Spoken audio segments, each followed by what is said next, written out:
G'day legends. In this video, I'm going to be doing a bit of a review for OneOdio of their new headphones, the Studio Max 1 wireless DJ headphones. This is them right here.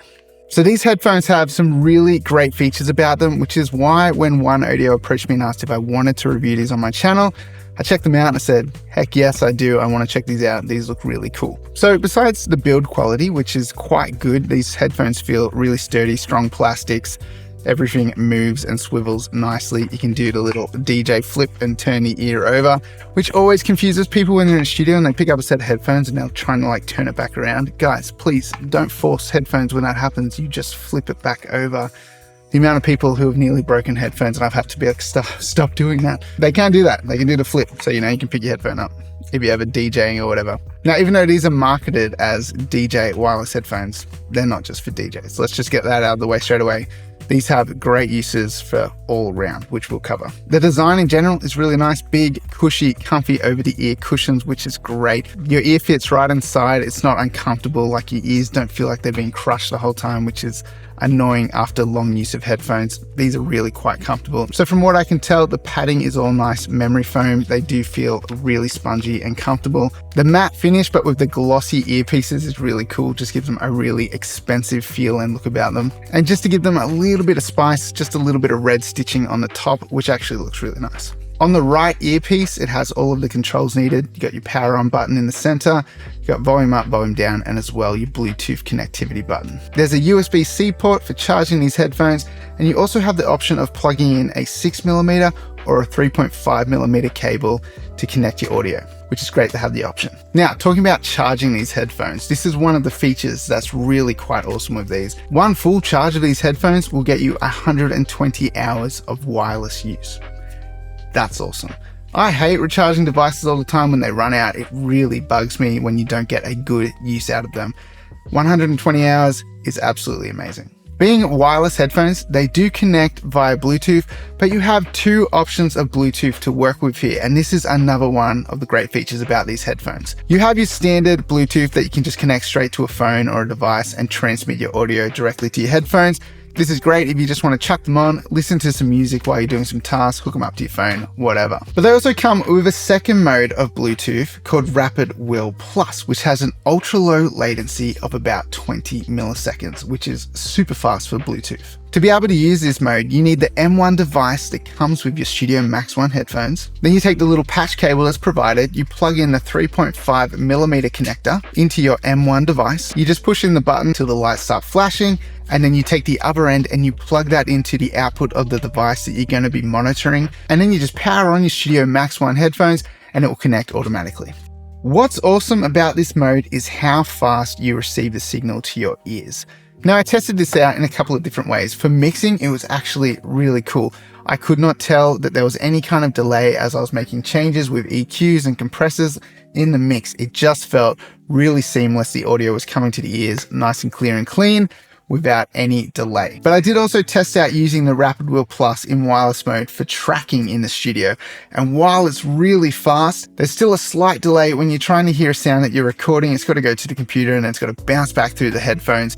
There is just enough delay that your ears can tell that it's happening. Even though it's really slight, it's a very small latency. It's really quite crazy for wireless, but it's enough that it's a little bit distracting if you're trying to use it while tracking vocals and drums. Our ears pick up on timing incredibly fast. So for tracking, I would still recommend plugging in the cable.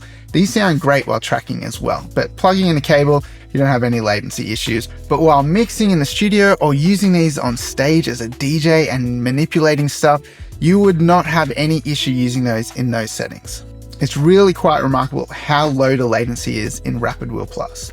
Now, of course, we have to talk about the sound of these. We're just talking about all these features, but how do they sound? They sound awesome. They're really, really good. I didn't know what to expect when I got them. So the first thing I did was chuck them on, listen to some of my favorite songs, and I had a smile on my face because they just sound really good. You can hear everything. They have a really great frequency response. You can hear the low end really nicely. It's got a really nice low end. The highs are really nice. They're a little like soft and smooth sounding. They're not harsh and gritty, which is what you want. The highs sound really nice, really smooth mids.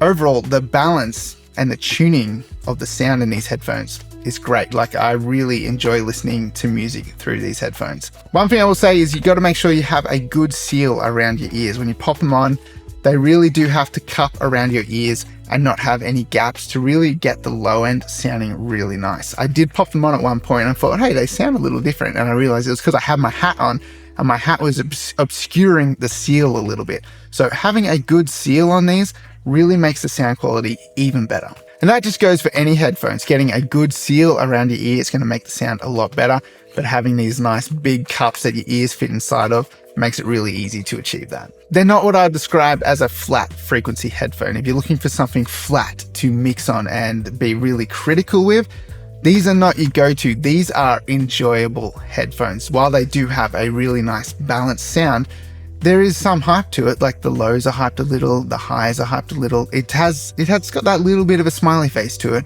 which makes them exciting and nice to listen to. In no way do they sound scooped. That's not what I mean when I say they've got a smiley face, but the lows and the highs are definitely represented in a nice and pleasing and exciting way. I actually really enjoy using these while tracking because everything sounds so nice coming back through them. These are great headphones for chucking on while tracking vocals because it just gives you a great feel for the music.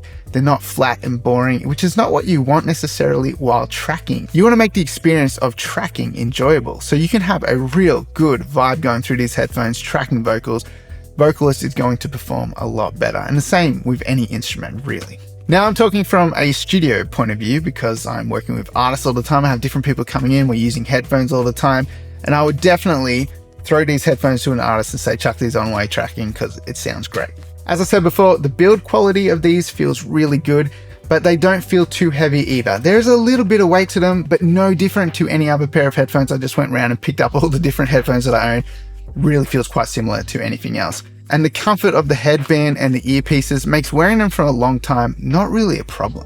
So circling back around to charging, we talked about how the headphones last for 120 hours off of one charge. And the M1 has to be charged too, and this lasts for 60 hours, which is approximately 10 to 15 days if you're using it for 4 hours a day. Now, if you're using it 8 hours a day, like a full studio day, then you might get about 7 days out of this, which means you only have to charge this once a week to get a full week's use out of it, which is awesome.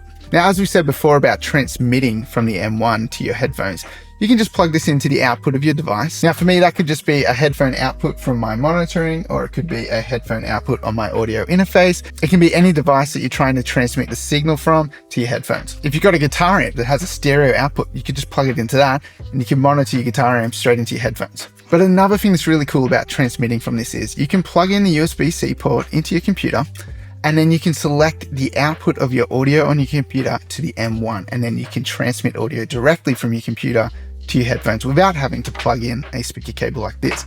So we've talked about a lot of the great features that come with these headphones, but one thing we haven't mentioned is the price. These are $169.99 US. I think that's a pretty reasonable price for what you get. They feel great, they look great, they sound great. The wireless works really well, and the ultra low latency is incredible, and the battery life, 120 hours of use, is amazing. So there is a lot of positive here, and when I'm doing reviews like this, I'm not just going to say stuff because this is a sponsored video.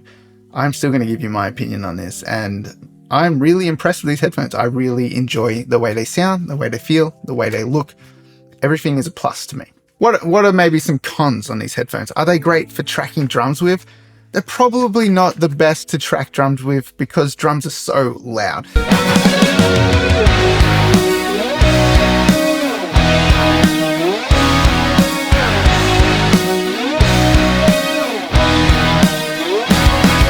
So I tracked some drums with these. I didn't really have a problem, but you do have to turn them up quite loud to hear yourself over the drums because drums are so loud. You're better off using isolation headphones, which are like earmuffs to block out that outside noise so that you can just hear everything really well in your ears while you're playing such a loud instrument. But tracking vocals, guitars, other things like that, these work absolutely fine. Overall, it's a really positive vibe with these headphones. I think if you get them for yourself, you will also enjoy them. If you're thinking about picking up a pair of the Studio Max ones, there is a link in the description below to OneOdio's site. Go and check it out, read up all the details on it. I'm sure you won't be disappointed in them. Thanks for watching, guys. Make sure you hit that like button, subscribe to the channel, and I'll see you next time.